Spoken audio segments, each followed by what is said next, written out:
मोक्ष एव सुखम साक्षात् तच्च साध्यम मुमुक्षुभिः संसारे यत्र तु तन्नास्ति यदस्ति खलु तन्न तत्। मुमुक्षुभिः जो मोक्ष के इच्छुक हैं, मोक्ष प्राप्ति के इच्छुक हैं, उनको बोलते हैं मुमुक्षु। और जो संसार में सिर्फ अकेले भोजन पान में लगे रहते हैं उनको बोलते हैं बुभुक्षु, जो बस पेट की भूख मिटाने में लगे रहते हैं, वो हैं बुभुक्षु। और जो मोक्ष की कामना रखते हैं वे हैं, मोक्ष की अभिलाषा रखते हैं वे हैं मुमुक्षु। मोक्ष एव सुखम साक्षात, साक्षात सुख मोक्ष ही है, मोक्ष में ही है। तच्च साध्यम मुमुक्षु भी, इसलिए तच्च, इसलिए उस साध्य को पाने के लिए मुमुक्षु जो मोक्षाभिलाषी जन है उसे साध्य बनाते हैं, सिद्ध कर सकते हैं। मोक्ष एव सुखम साक्षात तत् च साध्यम मुमुक्षु भी। साक्षात यदि सुख है तो वह मोक्ष में ही है, और उस सुख को मोक्षाभिलाषी ही साध्यम साध्य कर सकते हैं, सिद्ध कर सकते हैं, या वह उनके लिए ही साध्य होता है। साध्य का मतलब होता है साधने योग्य।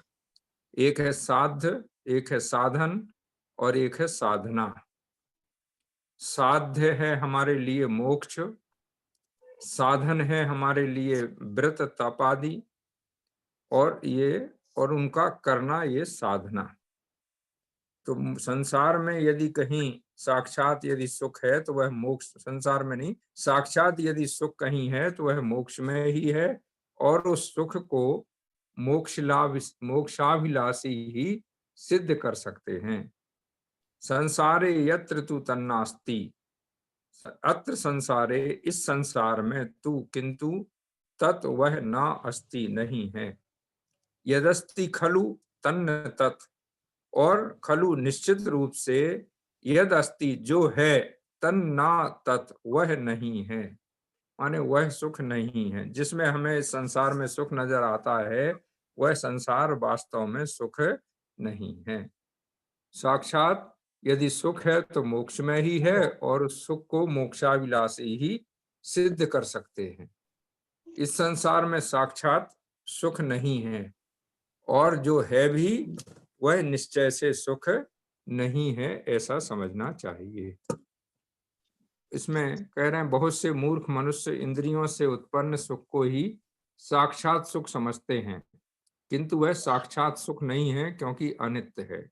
आचार्य कुंद कुंद देव ने लिखा कि यदि कोई इंद्रियों के वशीभूत होता है तो उसे स्वाभाविक दुख समझना चाहिए, क्योंकि अगर वो स्वाभाविक रूप से दुखी नहीं होता तो इंद्रियों के बस में क्यों आता।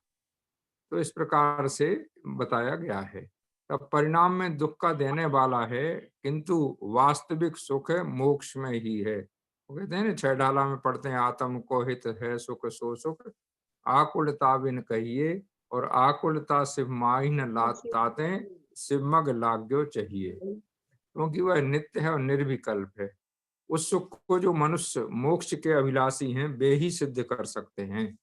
इसलिए मोक्षाभिलाषियों को चाहिए कि वे उस सुख के लिए पूरा पूरा प्रयत्न करें। किंचित संसार संबंधी बंधुरम नैति निश्चयात्, गुरु उपदेश तोस्माकं निश्रेयस्पदम प्रियम। किंचित संसार संबंधी बंधुरम नैति निश्चयात्, संसार संबंधी भी कोई भी, बंधुरम, बंधुरम से तात्पर्य यहाँ वस्तु, निश्चयात निश्चय से, किंचित कुछ भी, बंधुरम नेति, बंधुरम माने प्रियता को प्राप्त, बंधु बने को प्राप्त नहीं है। संसार संबंधी जितनी भी वस्तुएं हैं वे सब निश्चय से हमारे लिए प्रिय नहीं है। गुरुपदेश तो अस्माकम निश्रेयस्पदम प्रियम, किंतु श्री गुरु के उपदेश से हमको, हमारे लिए, अस्माकम हमारे लिए, निश्रेयस्पदम प्रियम, जो निश्रेयस्पद यानी मोक्ष का पद है वही प्रिय है। किंचित संसार संबंधी बंधुरम, अब जब अपन लोग ऐसा बोलते हैं ना, बंधुरम, बंधु और बांधव। बंधु माने होता है भाई, और बांधव माने भाई से जुड़े हुए, माने परिवारी जन जितने हैं वो सब बांधव कहलाते हैं। तो अनेक मनुष्य संसार में स्त्री, पुत्र, मित्र, स्वर्ण आदि पदार्थों को प्रिय मानते हैं, किंतु वे निश्चय से हमको प्रिय नहीं हैं, क्योंकि वे कैसे हैं? दुख देने वाले हैं।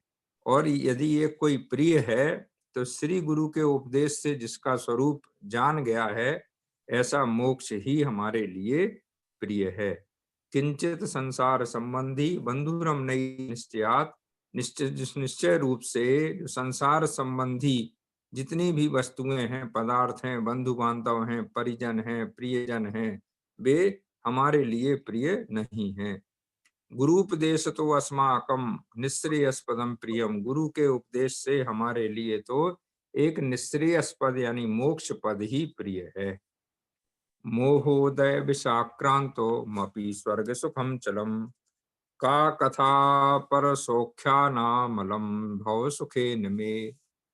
मोहोदय विषाक्रांतमपि स्वर्ग सुखम चलम, मोह का जो उदय हुआ वही हुआ विष, माने मोह का उदय होना ही विष जैसा है, जहर जैसा है।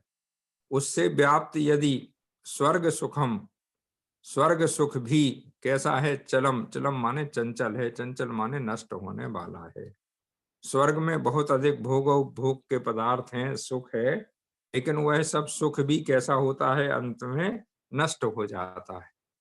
तब का कथा अपर सौख्यानामलम भव सुखेन में, तब स्वर्ग से भिन्न जितने भी सौख्य पदार्थ हैं, सुख के पदार्थ हैं, उनकी का कथा, कौन सी कथा, क्या कथा कहें? अपर दूसरी, सौख्यानल सुख से संबंधित। नामलम भव सुखेन वे में, ये तो अवश्य ही कैसे हैं? अमल, अमल मलम भव सुखेन में, अवश्य विनाशिक हैं, इसलिए मुझे संसार रूपी सुख नहीं चाहिए। मोह का जिससे उदय हुआ वही विष, उससे व्याप्त यदि स्वर्ग सुख भी है तो संसार में विनाशिक है। तब स्वर्ग से भिन्न जितने भी सुख हैं उनकी क्या कथा है? अर्थात वे तो अवश्य ही कैसे हैं? विनाशिक हैं। इसलिए मुझे जो संसार संबंधी सुख है वह नहीं चाहिए। लक्ष्य लक्ष्यीकृत सदात्मानं शुद्ध बोधमयम मुनि, आस्तेया सुमतिश्चात्रो सोप्यमुत्र चरन्नपि।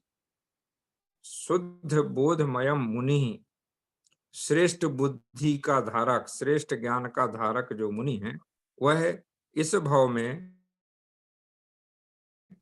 निर्मल शुद्ध ज्ञान, निर्मल सम्यक ज्ञान स्वरूप तथा सदात्मानम, सद, सद माने श्रेष्ठ, आत्मा को लक्ष्यीकृत, लक्ष्य कर रहता है। जो शुद्ध बोध से युक्त हैं, ऐसे मुनिराज सदा निरंतर सद आत्मानम, अपनी श्रेष्ठ आत्मा को लक्ष्यीकृत, लक्ष्य बना करके आस्ते रहते हैं। यह सुमतिश्चात्र सोपि अमुत्र चरन्नपि, वह परभव में गया हुआ भी इसी प्रकार आत्मा को लक्ष्य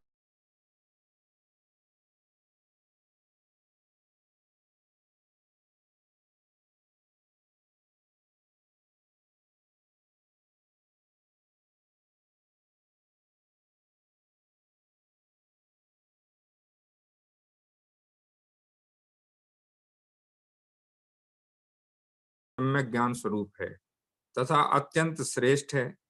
इसलिए जो उत्तम बुद्धि का धारक मुनि इस भाव में इस प्रकार के आत्मा को लक्ष्य कर रहता है, वह परभव में गए हुए भी उस मुनि का लक्ष्य आत्मा में वैसा ही बना रहता है। इसलिए मुनियों को चाहिए कि वे इसी प्रकार आत्मा में लक्ष्य रखें।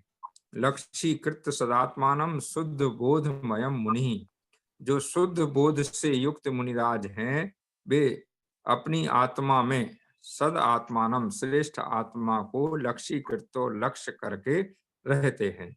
और आस्ते यह सुमतिश्चात्रो, इसी और इसी प्रकार की सुंदर मति लेकर के सोपी अमुत्र चरण्यपि, अन्य स्थान पर भी वह जाते हैं माने अन्य भवों में भी जाते हैं, तो वहां भी इसी आत्मा का लक्ष्य बना करके आस्ते आस्ते माने रहते हैं।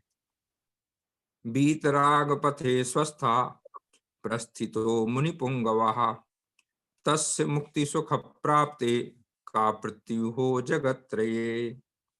बीतराग पथे स्वस्था, स्वस्थ का मतलब होता है अपने आप में रहने वाला। हम लोग स्वस्थ का मतलब मानते हैं कि निरोगी, जो निरोगी है वह स्वस्थ है। यहाँ क्या कह रहे हैं? स्वस्था, अपने आप में जो स्थित है। कैसे, कौन से पथ में? बीतराग पथे, बीतराग के मार्ग में स्थित। प्रस्थितो मुनि पुंगवा, प्रस्थितो माने प्रस्थान किया है, वह मुनि पुंगव, मुनि पुंगव माने मुनियों में श्रेष्ठ है। तस्य मुक्ति सुख प्राप्ते, उन्हीं तस्य उसके लिए मुक्ति का सुख प्राप्त होता है। का मृत्यु हो जगत्त्रये, अब तीन लोक में उसके लिए कहा कौन सा? प्रत्युहा, प्रत्युहा माने विघ्न है, अर्थात कोई भी विघ्न नहीं है। बीतराग पते स्वस्था प्रस्थितो मुनि पुंगवाह। अब देखना, मुनि पुंगव, मुनि पुंगव का शाब्दिक अर्थ होता है जो मुनियों में श्रेष्ठ हैं। अब मुनियों में श्रेष्ठ जो मुनि पुंगव हैं, उनके लिए क्या विशेषता बताई गई, परिभाषा क्या की गई कि वे कैसे हैं? स्वस्थ, स्वस्था, स्वस्था माने अपनी आत्मा में स्थित होकर बीतराग पथे प्रस्थितौ, बीतराग के मार्ग पर, बीतरागता के मार्ग पर प्रस्थितो, प्रस्थितो माने चलते हैं, गमन करते हैं। तस् मुक्ति सुखे सुख प्राप्ते, उनके लिए मुक्ति सुख प्राप्त होता है। का मुक्ति सुख प्राप्ति के लिए का मृत्यु हो जगत्रे, कहा माने कौन? मृत्यु हुआ माने विघ्न, जगत्रे माने तीनों लोक में। उनके लिए मोक्ष सुख को प्राप्त करने में तीनों लोकों में कहीं भी विघ्न नहीं होता, ऐसा समझना चाहिए। माने शर्त क्या है?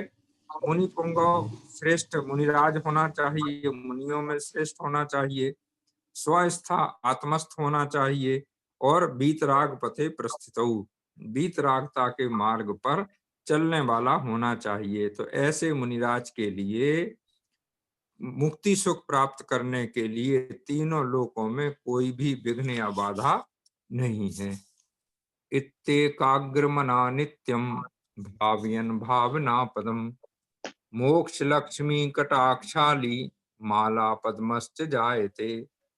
जो मुनि इत्येक इति इस प्रकार एकाग्र मना, एकाग्र चित्त होकर, एकाग्र मन होकर नित्यम भावयन, नित्य भावना करता है, भावना पदम, भावना युक्त पदों की, मोक्ष लक्ष्मी कटाक्षा, वह जो मोक्ष रूपी लक्ष्मी, उसके कटाक्ष, कटाक्षा, कटाक्ष अली, अली माला माने भ्रमरों का समूह है, पद्मश्च कमल के समान, जायते माने होता है।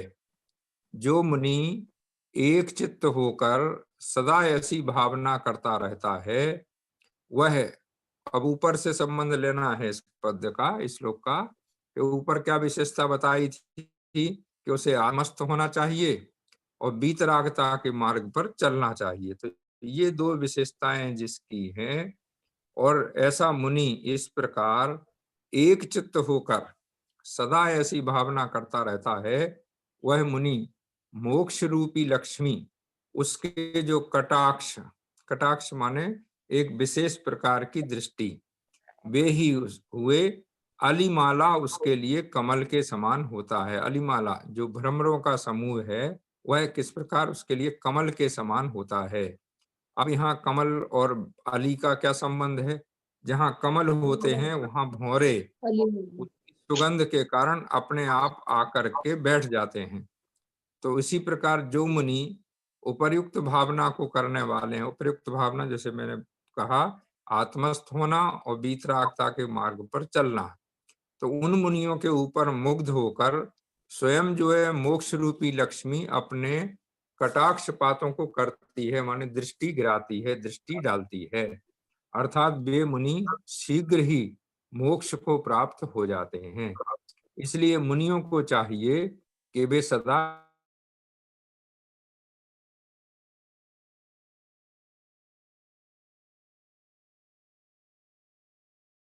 आपद्यपि कुतश्चिंता मृत्योरपि कुतो भयम। एतद् धर्म फलम, इस प्रकार के धर्म का फल, धर्म धर्म है, सा चेदस्ति ममा मलाह, सा वह चेद निश्चित रूप से, अस्ति मान है, मम आमलाह निर्मल। वह धर्म कैसा है मेरे लिए, वह धर्म कैसा है, निर्मल है। आपद्यपि कुतश्चिंता, आपत्ति के आने पर भी मुझे चिंता नहीं है। मृत्युरपि कुतो भयम, और मृत्यु भी आ जाए, मरण भी हो, मरण से भी कोई भय नहीं है, उसका भी कोई भय नहीं है। आदमी को व्यक्ति को अपने जीवन में दो भय हमेशा सताते रहते हैं। एक, कोई आपत्ति आ गई तो क्या होगा, और दूसरे अगर मरण हो गया तो क्या होगा। ये दो भय उसको सताते। तो यहाँ कह रहे हैं एतद् धर्म फलम, इस मनुष्य भव का फल क्या है, धर्मः धर्म है।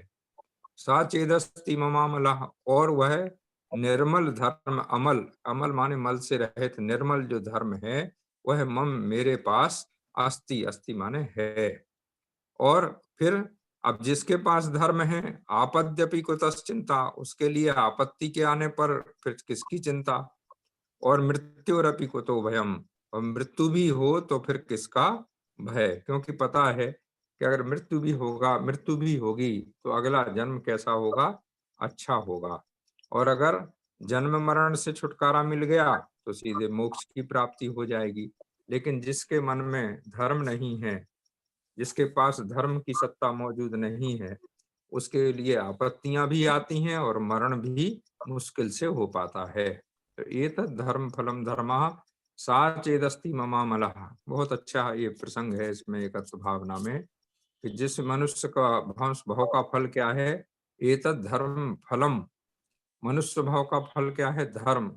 और यदि मेरे वह धर्म, निर्मल धर्म मौजूद है, तो आपत्ति के आने पर भी मुझे चिंता नहीं है और ना ही मुझे मरण से भय है। इस प्रकार से यह एकत्व भावना का नामक अध्याय, इसमें 12 श्लोक थे, ये 11 वह समाप्त हुआ। अब इसमें आगे